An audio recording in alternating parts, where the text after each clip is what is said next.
ہجرت جس کو کہتے ہیں وہ تو نقل مکانی ہی، یعنی ایک جگہ سے دوسری جگہ اٹھ کر جانا، اپنے گھر بار کو چھوڑ کر جانا۔ لیکن ظاہر ہے کہ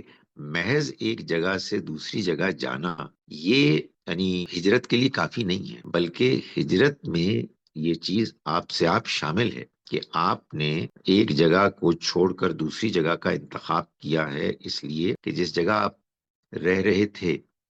وہاں آپ کے لیے اللہ کا بندہ بن کر رہنا ممکن نہیں رہا تھا، آپ کو بہت سے کمپرومائز کرنے پڑتے۔ یہ تو اصل ہجرت ہے۔ لیکن اگر کوئی شخص جہاں رہتا ہے وہاں رہتے ہوئے وہ اپنی زندگی کو بدلتا ہے، اور جو کچھ وہ پہلے کرتا تھا، جیسے وہ دنیا کے بارے میں سوچتا تھا، جب اس کو اللہ کا پیغام پہنچا اور اس کو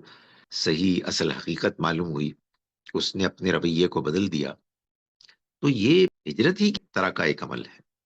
یعنی یہ وہی اسپرٹ ہے۔ اور اگر کوئی شخص یہ محسوس کرتا ہے کہ اس میں اس کو کچھ چیلنجز آ رہے ہیں، یا وہ خیال کرتا ہے کہ اگر میں نے ایسا کیا تو پھر میرا بنے گا کیا، تو اس کے لیے بھی اللہ تعالیٰ کے وہی جوابات ہیں جو جوابات یہاں دیے گئے ہیں۔ سو ہجرت اصل میں تو نقل مکانی ہی کو کہتے ہیں، لیکن ایک ہجرت کا فارم ہے اور ایک اس کی اسپرٹ ہے۔ تو آپ نے جو بات بیان کی، یقیناً وہ ہجرت کی اسپرٹ ہے، یعنی آپ نے ایک انداز جینے کا چھوڑ کر ایک دوسرا انداز اختیار کیا، جو اصل میں اللہ کے ہاں جو اصل میں یہی چیز مطلوب ہے کہ جب انسان کو صحیح بات سمجھ میں آ جائے تو پھر وہ اس کو اختیار کر لے،